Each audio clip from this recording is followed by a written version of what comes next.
Bismillahirrahmanirrahim. Assalamu alaikum. Welcome back to Small Talk. I am going to talk about a very interesting topic today in Ayurveda and ancient Greek medicine, which maybe lots of people are not familiar with. In fact, I know for sure there's so many people who live in everyday life are not familiar with it. The topic is, when does the food become poison, regardless of what kind of food it is? What are the timings when you eat it when it becomes poison, and what are some of the other situations and scenarios where a food, instead of giving you the nutritious value and benefits, is actually harming your body? And of course, some of the basic stuff that we all are aware of is that if you eat food at the wrong time, it is going to cause lots of inflammation in your system. For example, if you eat a very good quality food, even fruits, proteins, if you eat them past sunset, it is going to sit in your gut and it's not going to be able to get digested before you go to sleep. Ideally, you're supposed to eat your food at least 3 to 5 hours before your sleep time, so it gives your stomach enough time to digest the last meal that you've consumed, so that when you sleep at night, the inner lining of your stomach goes through the healing process. Just like we get tired, we work all day, we run errands, we have jobs, we have children, spouses to take care of. When we lay down at night, our body is tired and exhausted, and we need to relax and rest to kind of refresh ourselves for the task the next morning again. Similarly, our stomach works all night, all day long, because we keep consuming lots of foods, beverages, drinks. Some people who consume alcohol, of course, alcohol, sugars, everything that we can find outside. And our system, our stomach is tired because it keeps trying to keep digesting whatever we keep putting in our mouth, and it goes into our stomach. So at night, it needs rest. But if you take a heavy meal or even a small meal right before you go to bed, it's going to go sit in your stomach. So that energy that your stomach was going to use to heal the inner lining of your stomach, now it's actually using that energy to digest that last meal that you've consumed, which in return, gradually over the time, your inner lining of your stomach is going to get very weak, and that's what causes the bacteria overflow. That's a separate video that we can make on what is bacterial overflow and how does that affect our gut health. So that's, of course, lots of people know this. Everybody has enough knowledge that they know that you're not supposed to eat very late at night because it's not good for you. Even if you listen to your mothers and grandmothers, when we were younger, we all know that they used to say, don't eat too much at night, or don't take a shower after you eat, there's a science behind all of those things. Of course, they didn't know the science. They learned all those things from their experience because they observed their bodies and they knew how the biochemistry or biology is working inside their system. So they figured those things out by themselves by experimenting on themselves. So next few things that I'm going to talk about, maybe lots of people are not familiar with it. So when we have high fever, when we have some kind of bacterial infection, ideally you should not be eating any food. High fever is usually caused by some kind of bacterial infection or viral infection because our body is fighting the bacterial infection, and that's why we have high fever. So when we have high fever and we're really burning, in Ayurveda and in ancient Greek medicine, you're not supposed to consume any food whatsoever. So let's say for 24 hours, let that fever go away and then you eat the food. Because when you are sick and and then if you see in everyday life a child is sick or even an adult is sick and everybody is trying to stuff them with the food, obviously they're not hungry, they don't feel the appetite to eat that food. There's a reason behind it, because their body is fighting whatever the infection is in our body, and that's why it has very high fever. So that's why our body is not craving for food. That's why sick people don't want to eat food. And the reason being is, when you put the food in your body's already working so hard to fight whatever illness is there. And then on top of that, if you're putting food, now it has to work twice as much to help digest the food, which in most cases, its priority is to fight the infection and not digest the food. So that food will sit in your stomach and rot until your fever goes away. And then sometimes parents do like, okay, they give their children something to eat in the morning, but now they want them to have lunch and they want them to have dinner, and then kids don't want to eat it, or even adults sometimes don't want to eat it. And then people are forcing the sick person to, no, have a little bit, have 2 spoons, have just a bite, or maybe half roti, etc.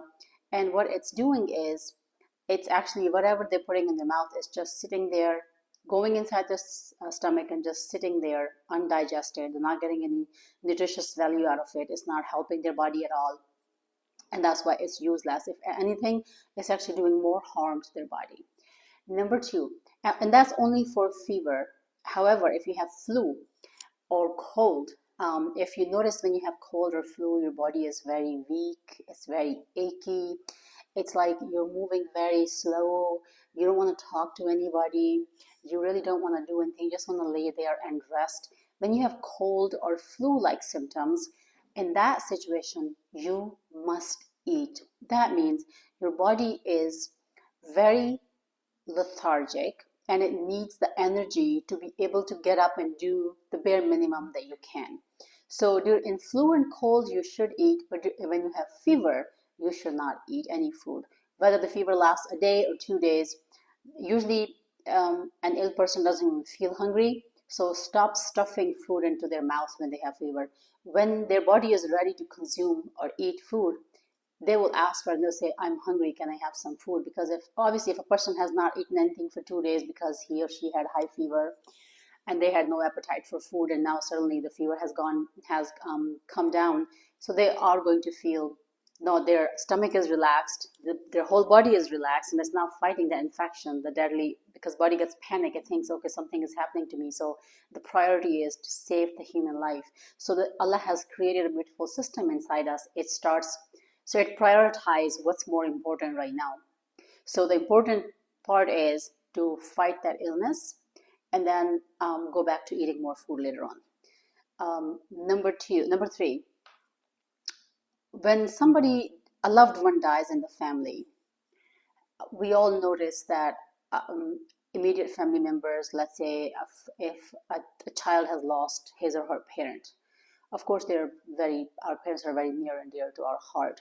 When we lose our parents, or God forbid, our children or our siblings, or even our grandmothers, grandfathers, spouses, our body is grieving. It's not ready to eat food at that time. The sadness has taken over us. Our entire system is so gloomy. It's just lethargic. It's under depression. It has maybe some anxieties going on in the background as well. So during that time, when you're grieving on a loss like this, don't try to stuff food in a person's mouth. We all notice that after the burial, families come home, they get together. Of course, the immediate families don't feel hungry. They don't have the appetite to eat because they just buried their loved one with their own hands in the graveyard. It's a big loss. You had someone in your life and now you're never going to see him or her again. So in that situation, don't try to force people to eat. Oh, thoda sa kha lo, subah se kuch nahi khaya, you haven't eaten anything since this morning. Please don't do that, because when you put that food in that person's mouth, who's grieving, who's depressed, who's sad, who just has lost his loved one, that food, when it goes into their body, instead of giving them any nutritious value, it's actually going to become poison for them. It will cause them to become sick. So let them grieve, let them be sad, let them absorb and take in the loss that they've just gone through. It takes, even in Islam, we know that the grieving period is 3 days. And Allah has made us human beings very resilient. No matter how big the loss is, gradually the time heals it. We overcome our losses. We overcome our sadness. We overcome our weaknesses. So in a day or 2 days or 3 days, when the grieving period is over, gradually Allah will heal the wounds. The time will heal the wounds, and person will be ready to eat, and then maybe they'll just ask for food themselves, and maybe they'll start eating themselves, because now their body is going to demand for food. But during the grieving process, body does not want food. Body wants to feel that pain. It wants to absorb what a human being has just lost from their life. So that's another time when instead of giving somebody nutritious value and thinking, oh, if they don't eat the food, they're going to be lethargic and weak and they won't be able to take care of their household or their kids or whatever the case may be, or their parents, don't worry about it. When they're ready to eat, they will eat it, because by doing this, if anything, you're causing more harm to them and they will end up getting sick, which is going to be prolonged problem for the family who has already lost a loved one. So situations like this, please don't try to stuff food. Again, excuse me, anytime you are going through some kind of hardship. So some people have big loss in the businesses. They're going through some financial difficulties. They don't crave for food. They don't feel the appetite to eat. So instead of trying to say, please eat something, you haven't eaten anything since yesterday, it's because their brain, their stomach, their whole entire system is busy trying to figure out how to navigate in the life after taking that big loss. It doesn't have to be losing a loved one. It could be losing money in your business. It could be losing your business, period. It could be losing your job. It could be so many other things that are keeping us mentally occupied. So don't force people to eat. The best time is to leave them alone. Don't bother them too much. Maybe they'll just get up and they'll go for a walk. Or maybe they'll just sit there and watch TV. Maybe they'll just go and take a nap. Let them do this. Once their body is ready to take in more food, it will ask for it. And the person will get up and they will start eating themselves. So these are some of the moments when you put the food in your mouth, it actually becomes poisonous for you. It actually starts harming you instead of giving you the benefits. So please keep these things in mind. It doesn't matter whether it's a junk food or healthy food. I understand that there are some people who are depression eater. When they go through big loss or big problems or big mental trauma, they actually end up eating more, which is also fine. That's obviously their body has mechanism to fight different problems in a different manner. Every individual is unique. So please, if somebody's not eating, don't force them. If somebody's eating, let them eat. Don't judge them. Oh, he just buried his father and now he's sitting there having this big meal. Sometimes that's how people cope with the losses that they go through in their lives. That's a depression eating disorder. So that doesn't mean the person doesn't care. That means the person cares so much that that's their way of overcoming the problem that they're just facing. Similarly, when somebody I just lost my chain of thought. So these are some of the occasions when you should not be eating. You should never eat right before going to bed. You should not eat at least 2 hours after you wake up for breakfast in the morning. Give your stomach 2 hours at least for your system to wake up in the morning. You can have green tea, lemon with water, black coffee, but don't put any food in your system because it's not ready yet. Don't eat really late at night. Don't eat often. You know, when we keep putting food in your mouth, it just keeps